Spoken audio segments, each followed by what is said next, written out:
saber se as suas finanças estão aí super organizadas para 2017. Como fazer isso, hein? Educação financeira. A gente vai conversar com o Emerson Wesley, que é educador financeiro, está aqui no nosso estúdio. Tudo bem, Emerson? Boa tarde. Boa tarde, Jaque. Prazer estar aqui novamente. Prazer te receber aqui novamente, inclusive com lançamento, né? Lançamento. O livro fresquinho saiu semana passada, Dinheiro Caro, Filosofia Barata. Boa, gostei. Eu queria... Tudo a ver com finanças, Com né? certeza. Eu já queria, então, começar te perguntando sobre isso. Porque o que eu percebo que falta muitas vezes, e a gente já falou aqui sobre isso, outros educadores faltam, é um ponto de interrogação que a gente tem. Se há tanta gente endividada, se há tantas pessoas inadimplentes, será que para mudar essa realidade nós não deveríamos começar a trazer educação financeira já para as crianças? Eu acho que sim, acho que é um ponto fundamental para que você comece a estabelecer uma relação com o dinheiro e a importância do dinheiro desde cedo. A gente vê hoje algumas pessoas, né, através, por exemplo, da iniciativa da ENEF, que tem já uma iniciativa que já tem alguns anos, trazendo educação financeira de forma gratuita para as pessoas. Então, vai tudo no sentido de trazer esse tema já para os pequenininhos, já aprender a ter uma relação mais tranquila com o dinheiro, para depois não se tornar um adulto endividado e que tenha problemas, inclusive de saúde, por conta dessa relação mal construída com o dinheiro. Eu sou super favorável a isso. E para a gente falar sobre essa relação mal construída, eu vou aqui falar sobre alguns dados, né? O número de inadimplentes é muito alto. Sim. Metade da população, pelo menos, deve estar endividada. Os juros estão batendo recordes históricos. E a minha pergunta, nesse momento, é: como sair desse sufoco? Porque eu acredito que de todas as pessoas que estão nos assistindo, poucos devem ser os brasileiros que nesse ano de 2016, por exemplo, inteiro, não passaram nenhuma dificuldade, que entram nesse ano de 2017, de repente, com algum tipo de aperto, não é verdade? Verdade, os números estão aí, é uma realidade, assusta. Só de ver as notícias do jornal e você acompanhar, você fica já com medo, né, do futuro. E o grande ponto que eu vejo para os endividados é que existe a necessidade, eu diria que é essencial, de mudança de hábito. Não tem como você sair de uma dívida se você continuar gastando dinheiro. Então, primeiro é um choque de realidade, encarar que isso é uma coisa grave, séria, que pode trazer consequências pesadíssimas, além da falta de sono, que eu acredito que é uma coisa recorrente. E procurar de alguma forma se planejar, procurar ajuda é fundamental, ajuda de profissional, ajuda de pessoas dentro da própria família, que possam conversar sobre isso. Sabe que no meu livro eu trago um ponto que é muito importante, que é o viés da negação. Porque muitas pessoas, apesar de estarem endividadas, negam o tamanho da dívida.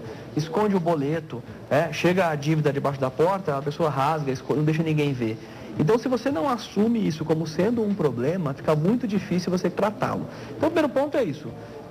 Mudança de hábito, buscar ajuda com pessoas que possam, de fato, contribuir e pensar que isso é uma coisa que, se não ser resolvida, em hipótese alguma, vai sumir da sua vida. Não adianta você achar que o problema não visto, ignorado, vai ser resolvido. Ele está lá para ser resolvido.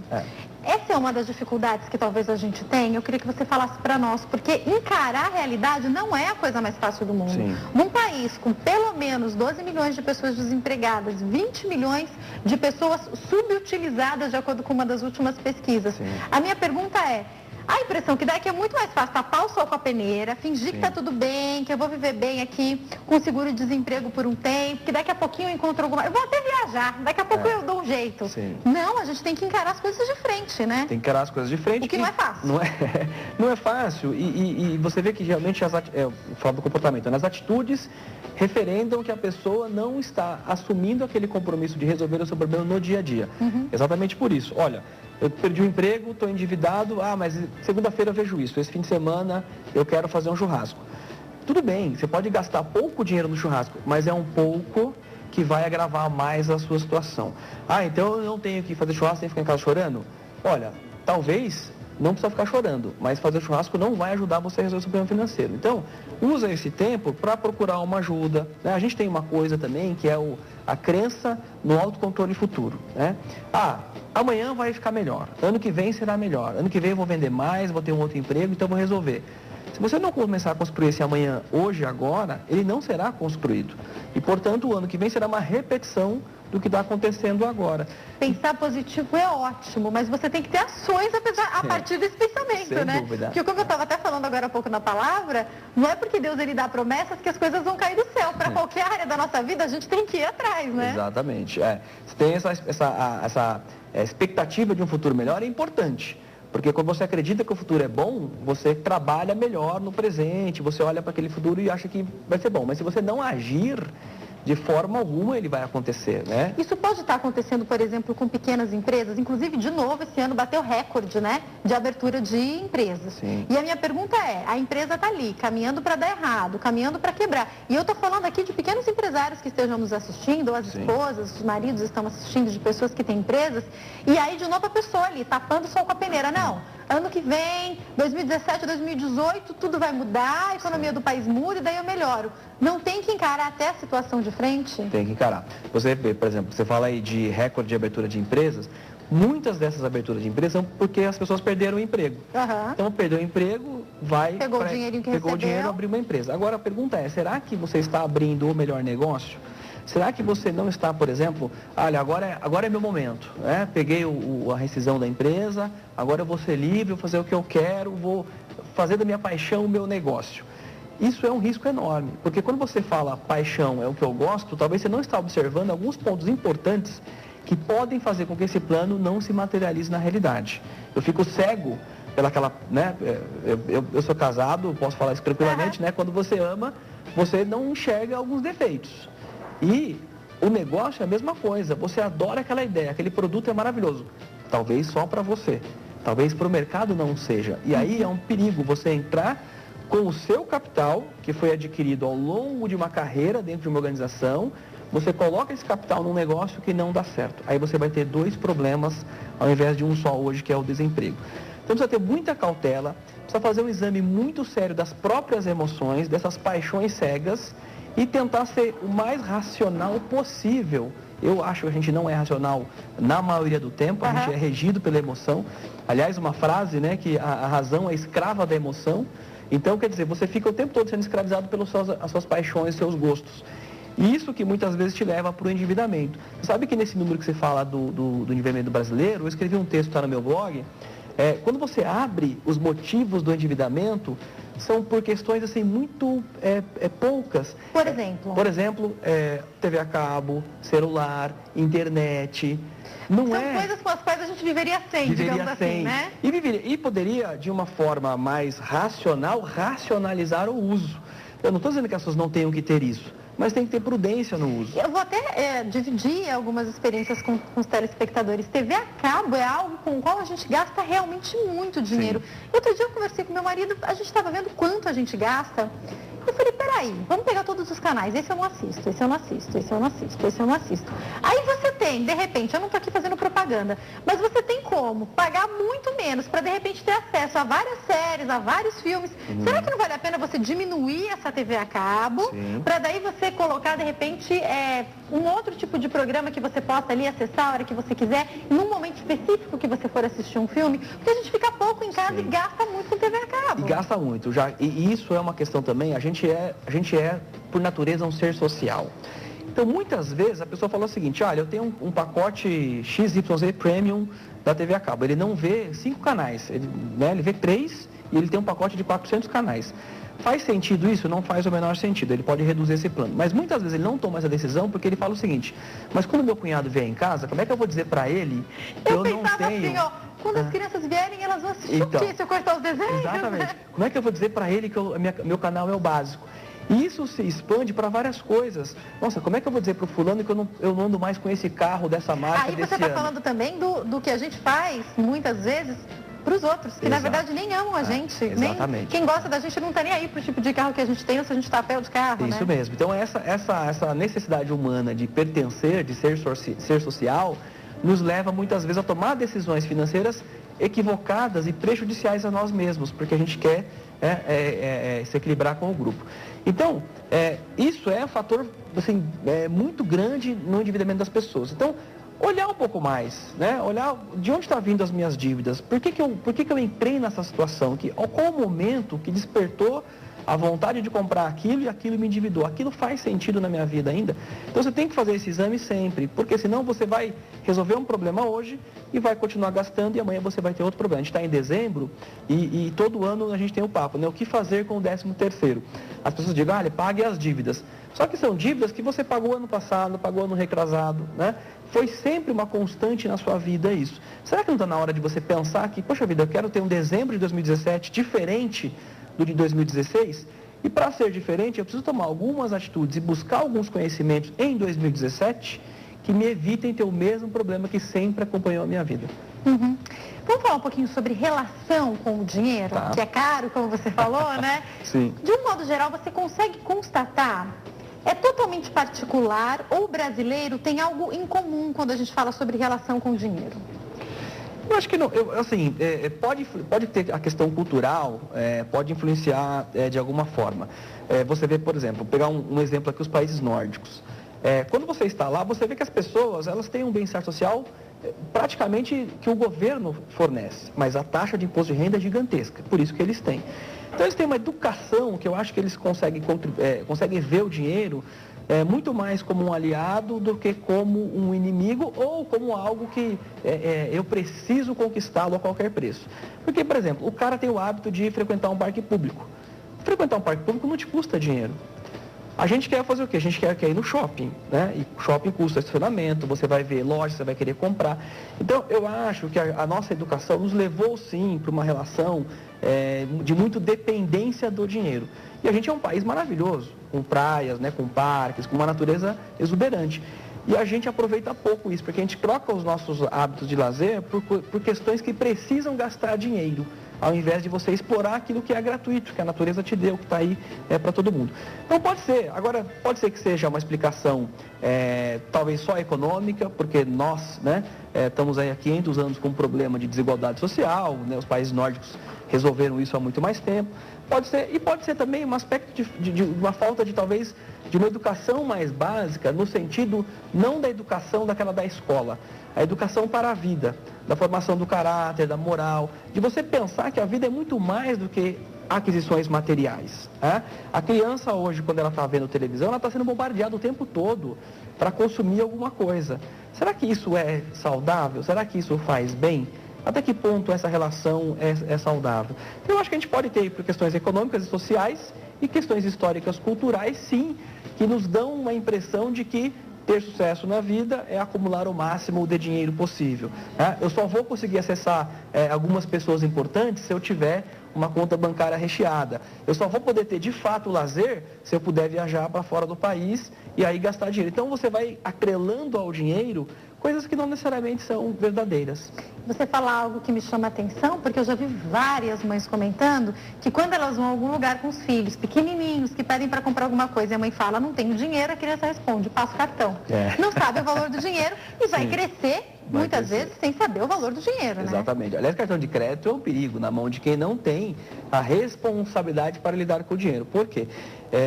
Você adquire adquire um prazer imediato agora, que eu comprei o que eu queria, e pensa na responsabilidade do pagamento depois. Então você desconecta a realidade, né, e o prazer. Então você tem uma satisfação imediata bacana, e depois eu penso no futuro.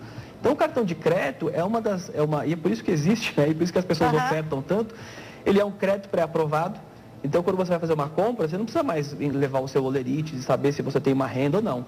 O cartão de crédito aprovou o seu crédito e ele te deu uma quantidade para você gastar. Então você consome hoje algo que você vai pensar na realidade amanhã. Isso é uma escolha intertemporal.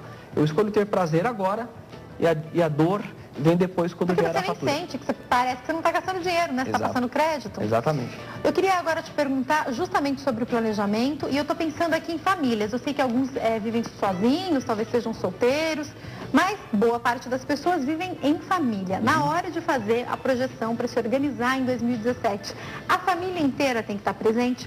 A partir de que faixa etária as crianças podem participar? Eu acredito que ali, quando a criança começa a ir para a escola, começa a ser alfabetizada, eu acho que ela já começa a ter uma noção de dinheiro. Então você pode já começar a discutir com a criança essas questões. Olha, o papai ganha X.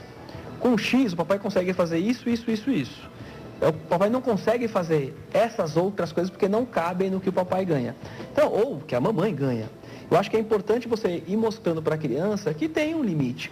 O dinheiro é um recurso.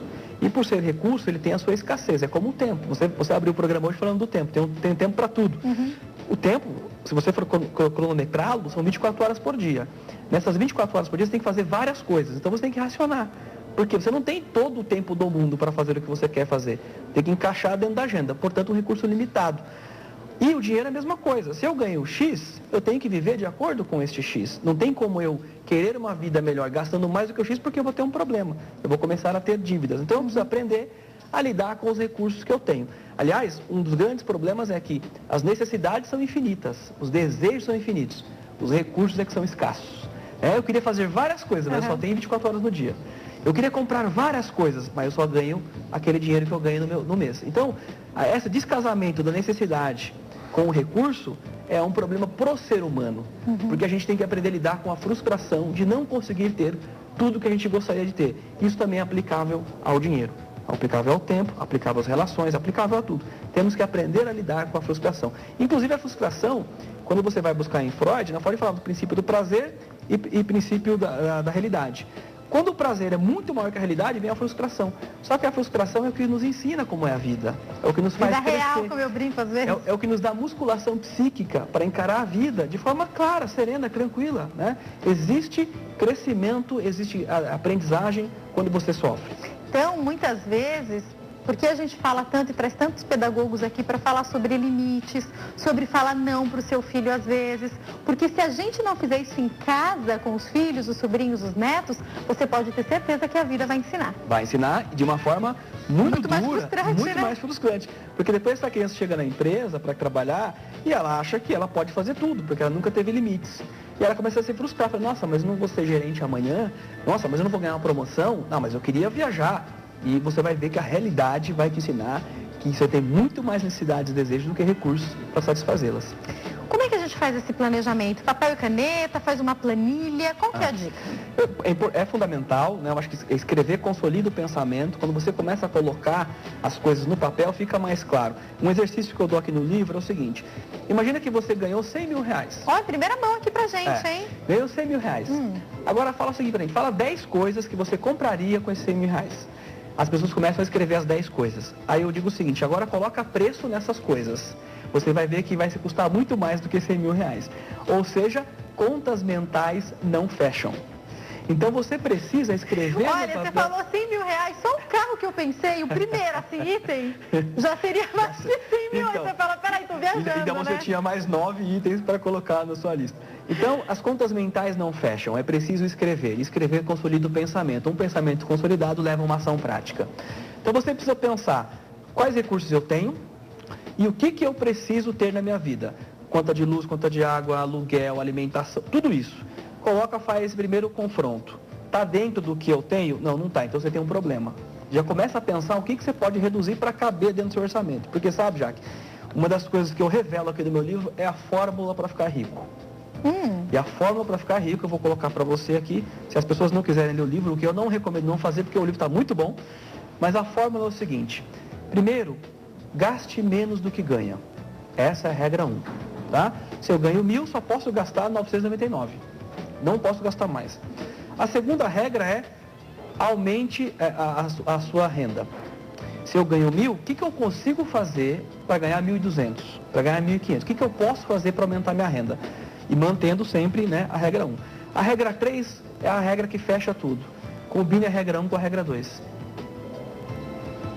Ou seja, cada vez que você conseguir ganhando mais, você segue gastando menos. Segue gastando menos. Porque a gente pode pensar em tantas coisas, a gente pode pensar em freelancer que você pode fazer, a gente pode pensar ali dentro da sua empresa. E é interessante isso, porque mesmo em tempo de crise, a gente tem visto algumas oportunidades aparecerem, claro. Pessoas sendo promovidas. Como eu digo, enquanto uns choram, outros vendem lenços. O que eu posso fazer para me sair bem, independente do momento que o país vive, isso, né? E isso é muito legal que você falou, porque quando você pensa o seguinte, por que eu posso fazer para ganhar mais? Eu começo a fazer um autoexame sobre mim mesmo. quais são as competências que eu tenho, quais talentos eu tenho. E provavelmente a gente é melhor do que imagina, muito melhor, muito melhor. E o que acontece, aí eu posso pensar o seguinte, poxa vida, eu posso começar a fazer alguma coisa que eu gosto, pequeno, né?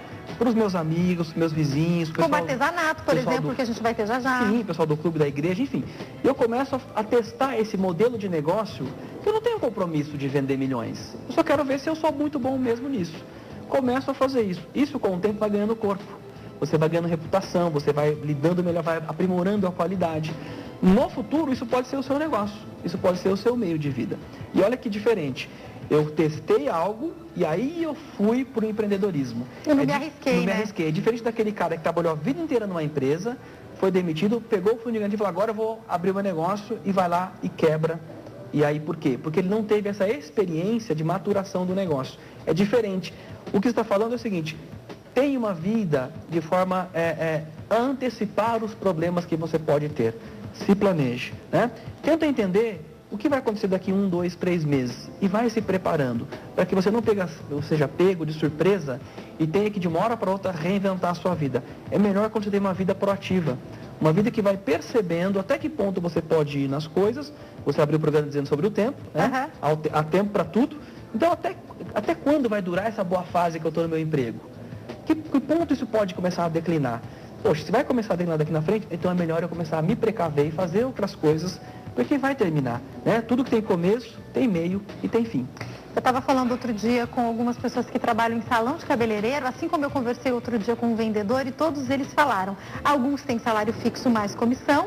Quem trabalha em salão de cabeleireiro muitas vezes não tem salário fixo, trabalha só com a comissão. Sim. Então, estava tudo muito bem. A crise entrou, a pessoa parou de ganhar aquele valor que ela ganhava de repente com as comissões. Sim. Ou diminuiu o valor das comissões. É isso que você está falando. Às vezes a pessoa está numa fase boa e pensa que ela vai durar para sempre. Que bom, a gente quer mesmo é que dure para sempre. Mas você tem que estar preparado para se alguma intervenção na vida acontecer, né? Tem que estar preparado. Você tem que fazer reservas. A gente só vai acordar amanhã e vai levantar porque a gente tem reservas de energia dentro do nosso corpo. Se a gente consumir tudo hoje, dizer, nossa, a vida é agora, eu preciso viver o máximo da minha vida agora, amanhã você vai morrer. Né? Porque se você consumir tudo, você não vai ter amanhã. Então você precisa se poupar um pouquinho para poder viver amanhã, porque amanhã também é agora. E depois de amanhã também é agora. Então, você precisa aprender a lidar com o seu próprio organismo, no sentido de, poxa vida, eu não faço tudo que eu tenho que fazer agora. Eu preciso me poupar um pouquinho. O dinheiro é a mesma coisa. Se eu estou numa boa fase, você pode ter certeza que essa boa fase não vai durar a vida toda. Então é bom que eu comece a fazer algumas reservas, porque quando essa má fase vier, eu estou preparado para lidar com esse problema. É o que o Êxopo falava na lenda da cigarra e da formiga, né? A formiga fica ali trabalhando o tempo todo porque ela sabe que virá o inverno. E no inverno ela não vai conseguir colher folhas. A cigarra fica ali cantando de boa quando vem o inverno. Se a formiga não ajudá-la, ela vai acabar padecendo. É isso mesmo. A gente vai encerrar o nosso bate-papo com essa dica para você, então, independente do momento que você vive, pense muito bem. Eu acho que essa é uma dica preciosa. Pensar antes de fazer as coisas, porque eu tenho que encerrar, mas eu fico perguntando assim, se 70% das empresas, o apontamento é das pequenas empresas que abrem, fecham, normalmente nos seus primeiros anos, agora, com esse recorde, com empresas sendo abertas sem nenhum planejamento, o que a gente vai ter daqui a alguns anos, né? Exatamente, vai ter um empobrecimento geral da população, porque a gente depende do desenvolvimento econômico, né? E as pessoas aí sofrendo, não tendo, né, noites bem dormidas, se deteriorando a sua saúde, por não ter pensado essa relação com o dinheiro de uma forma antecipada. Porque uma coisa é fácil, tem muita gente perdendo sono. Já te convido para voltar, porque esse assunto sempre rende muito, né? Sem dúvida. Ó, para quem quiser entrar em contato com o Emerson, tem o telefone 0 operadora 11 989840990, o site www.ineditoviavel.com.br e também tem as redes sociais, @oineditoviavel.com.br é o e-mail. Para quem quiser adquirir o livro, aí está na Livraria Cultura, ou então acessa o site www.ineditoviavel.com.br, lá na loja virtual. Você pode adquirir o novo livro, foi lançado, está saindo do forno semana passada. Parabéns, viu? Obrigado, Jaque. Muito sucesso. Obrigado. Obrigada. E que possa ajudar muitas pessoas, Sem né? dúvida. Muito obrigada. Não sai daí que eu já volto.